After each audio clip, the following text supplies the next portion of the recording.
Home to the nation's first state 4-H camp, the country's largest hand-cut stone structure, and the childhood home of a man nicknamed Stonewall Jackson. I'm Wayne Worth, and you're watching On the Road in West Virginia, R55 counties, Lewis County.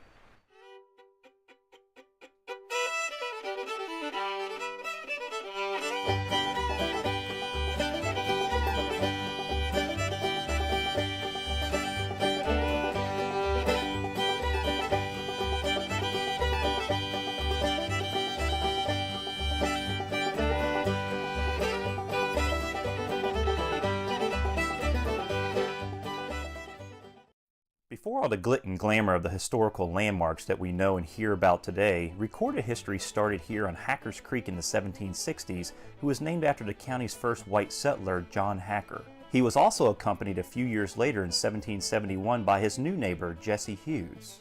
Now, Hackers Creek was no walk in the park in the 1700s, especially when your Native American neighbors accepted payment via your scalp for settling on their sacred hunting grounds. Only the tough survived, and John and Jesse were those people. When things got a little more civilized in 1816, the newly formed Lewis County purchased the farm of a pioneer named Henry Flesher, here where the West Fork River and Stone Cold Creek meet, and deemed it the new county seat. Most of us know this intersection as modern-day Weston. However, it took a couple more years for the name Weston to stick, because the town was initially called Preston and then Fishersville. In the early years, things were pretty slow going economically in this neck of the woods due to the lack of any transportation routes. So much of the economy during the early 1800s was self-sustaining agriculture. Thankfully, the 1840s brought some of the first turnpikes to the area, with the Weston and Gully Bridge Turnpike, which is today US 19, and the Stanton-Parkersburg Turnpike, which is today US 33. Lewis County was now connected with the rest of the country, and communities like Weston and Jane Lew started to slowly come alive. But growth and prosperity to the region didn't stop with the turnpikes. The economic boom was only beginning, and it would be this place behind me that would change the county forever. The Weston State Hospital, or Trans-Allegheny Lunatic Asylum, it's been called both throughout the years, is definitely a colossal West Virginia relic of epic proportions. There is probably no other structure in our state that has captivated the minds and imagination of people nationwide than the old Weston State Hospital. It took a little over 30 years to build though, mostly because it became the largest hand-cut stone structure in the nation, and partly because of a war. Construction of the hospital started in 1858 when we were part of the state of Virginia. However, the project came to an abrupt stop at the start of the Civil War. Now, the newly formed Confederate government in Richmond demanded that the unused funds of the appropriated $50,000 from Virginia be returned. However, the pro-union restored government of Virginia seized the unused money and brought it to Wheeling. When it got to Wheeling, the restored government of Virginia chipped in another 40 grand and work resumed throughout the rest of the war. By 1864, the hospital was serving its first patients. With a hospital of this size, the initial intentions was for it to be self-sufficient. On the over 600 acres the hospital consumed, there was a farm and a dairy. The grounds even had its own water supply and cemetery. During the early gas boom at the turn of the 20th century, a well was even drilled on the property. The growth of the hospital meant a substantial boost in the local economy. Even the B&O Railroad built a narrow gauge line connecting Weston with Clarksburg. The hospital was a significant game changer to the area. However, for a hospital designed to treat 250 people, overcrowding would become an issue in the years that followed, and through innovation in the field of mental health, the writing was definitely on the wall. By the 1950s, the hospital had over 2,600 patients, and by the 1980s, we started to come out of the Stone Age when it came to mental health treatment, with breakthroughs in modern medicine and more available community-based services. With the opening of the new William R. Sharp Hospital in Weston, the old state hospital closed its doors in 1994. Today it's privately owned and called the Trans-Allegheny Lunatic Asylum, and though it's no longer a hospital, it is indeed one of the state's most notable tourist attractions. There is a little bit of everything for everyone, from ghost tours to concerts to an annual Easter egg hunt on the grounds. Now, Lewis County didn't only flourish economically from the state hospital. The late 1800s and early 1900s also brought a boom in the timber and gas industry, and Weston was the center of that boom. The county, like many other central West Virginia counties prior to the early 1900s, were heavily thick with virgin timber. The timber industry took off at lightning speed to the point where the railroad extended from Weston south to Sutton and Richwood.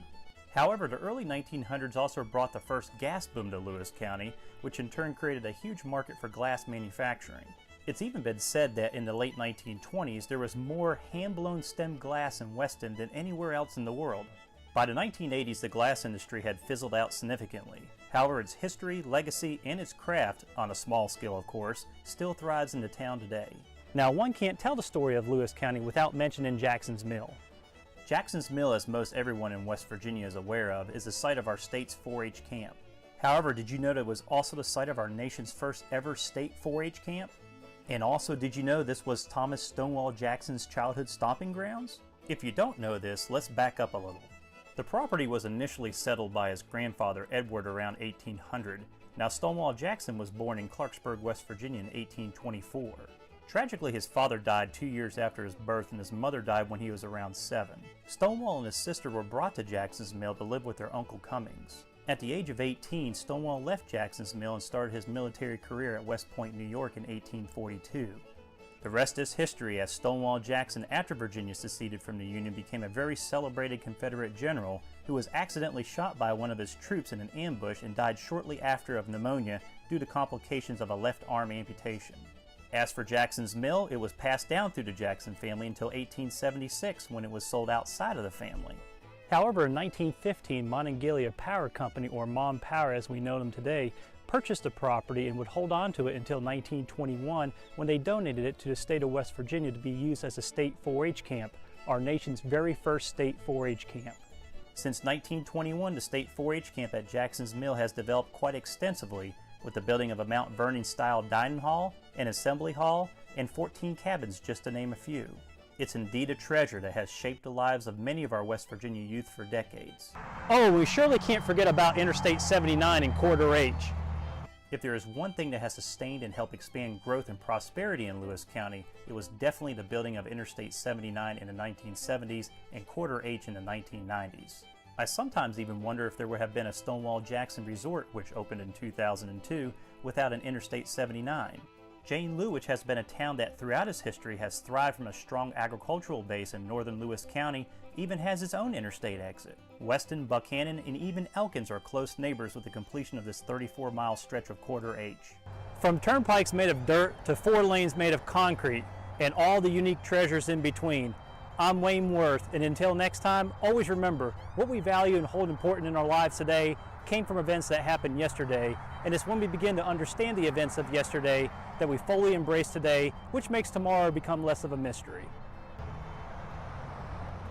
All right, let's get out of here before we get in trouble by the state.